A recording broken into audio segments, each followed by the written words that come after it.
We now consider the general linear second-order differential equation family and see how we can develop approaches for thinking about and finding solutions to them.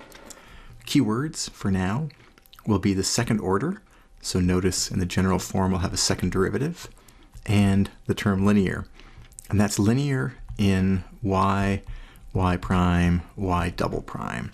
So if you look at the general form, it'll have a second derivative, first derivative, and y, and they will simply be added together with some functions out front. They can be functions of x, but the key thing is the y, y prime, and y double prime aren't multiplied, squared, things like that. There might also be a right-hand side. We'll talk about that more as we go forward. Now, in general, what we're going to want to do as a first step is divide through by that, whatever is in front of the x or the y double prime, and that'll give us a new set of functions, and what most importantly, it'll give us this nice 1 out in front of the second derivative. The other functions will simply be whatever the quotient here is. That's what we're going to call the standard form, and as long as whatever started out front of the second derivative isn't 0, we can safely do that. Now, in the study of the spring system, we ended up with mx double prime. That was exactly the ma from F equals ma, and that was equal to negative kx, which was our spring force. And that, aside from y's being called x's in this particular scenario, is perfectly equivalent to mx double prime plus kx equals 0, and that's exactly in the standard form. Oh, not quite yet. We want a leading coefficient of 1. So if we want a leading coefficient of 1, we tweak that and have we're going to have x double prime plus k divided by m, so we divide through by the m, equals 0. And that would be a second order differential equation in standard form.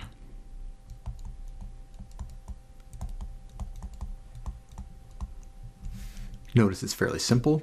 The coefficient, in fact, of the first derivative would actually be 0 because we don't see it in this equation here, but other than that, it's a pretty traditional second order linear differential equation. And that's what we're going to be looking at, especially when it comes to finding the general solution. What kinds of things are we looking for there? Well, we don't know, so we're going to explore that further. Here is one piece of information that we can take advantage of. If we have y1 and y2, and they're both already solutions, so the idea is if we can find one solution and a second one, and they're solutions to the homogeneous, so homogeneous here translates to the right-hand side in standard form is equal to 0. So there's no function on the right-hand side of x. Then there's a bonus. If we found two solutions, then we can combine them by putting constants out front and adding them together and get another solution. And in fact, that will be that combination with these two arbitrary constants will be our general solution. And there's a really nice tie-in to linear algebra. We'll see a few more of these as well this week. The solutions form a vector space. Literally, if we can linearly combine these things, these two building blocks of y1, y2 to get new elements of the set of solutions, then we have all the conditions for a vector space. If you haven't seen linear algebra, don't sweat it, but just imagine that we have two building blocks that we can combine with constants in addition to get new elements. Now it's fairly straightforward to prove this because we're going to be talking about vector spaces or linear combinations. That's the key thing here. And the fact that our equation is linear in y is going to be the gateway that lets us show that any linear combination of two other solutions is also a solution. And what we're going to do is verify that y, which is equal to c1 y1 plus c2 y2, is a solution by subbing in.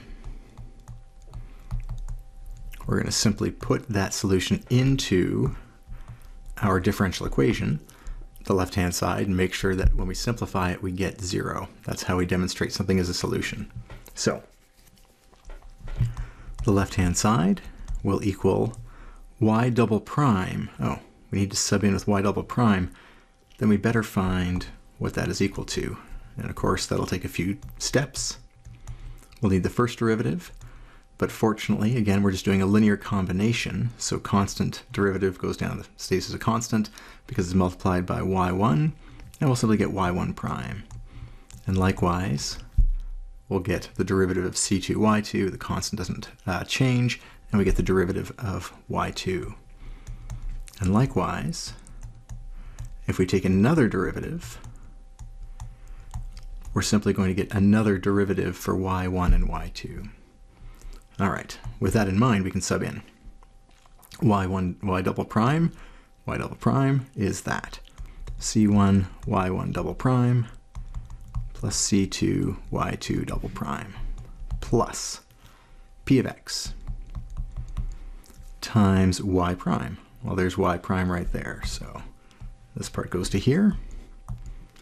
This part's going to come down here, and it'll be c1 y1 prime plus c2 y2 prime. Keep the brackets in blue. And last but not least, the rest of the left-hand side is q of x times y, but y is just c1 y1 plus c2 y2. All right, so that will sneak its way down there. So literally what we've taken is the differential equation. We have a guess at the solution form. We're going to plug that in for y, and also we're going to take its derivative so we can plug in for y prime and y double prime. All right, once we've done that, then we can simplify and tidy a little bit. In fact, there's a lot of C1s here, so I'm going to gather a C1.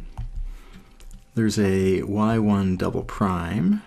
The next term, there's a C1 here with p of x and y1 prime. And there's also c1 y1 q of x, so we can add a q of x here and y1. That's all the terms actually for the c1 y1 type. And then we can gather the c2s as well. If we do that, we're going to get the same basic pattern, y2 double prime plus p of x y prime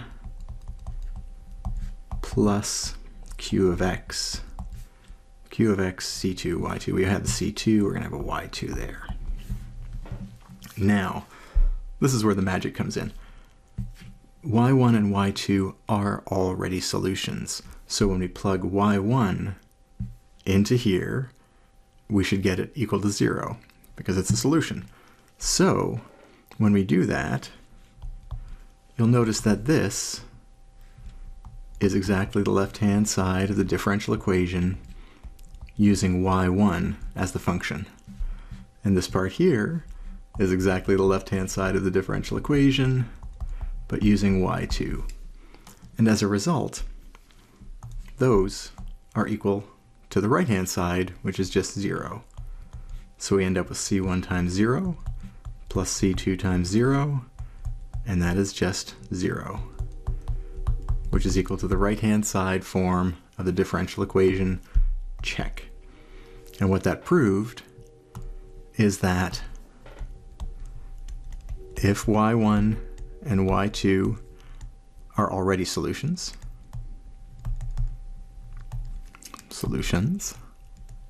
to this differential equation, then any y of the form y equals some constant times y1 plus any other constant times y2 is also a solution. So that's pretty nice. That's going to be a huge tool and a huge lever we can use when it comes to building general solutions out of building blocks, say y1, y2, that we find through some other means.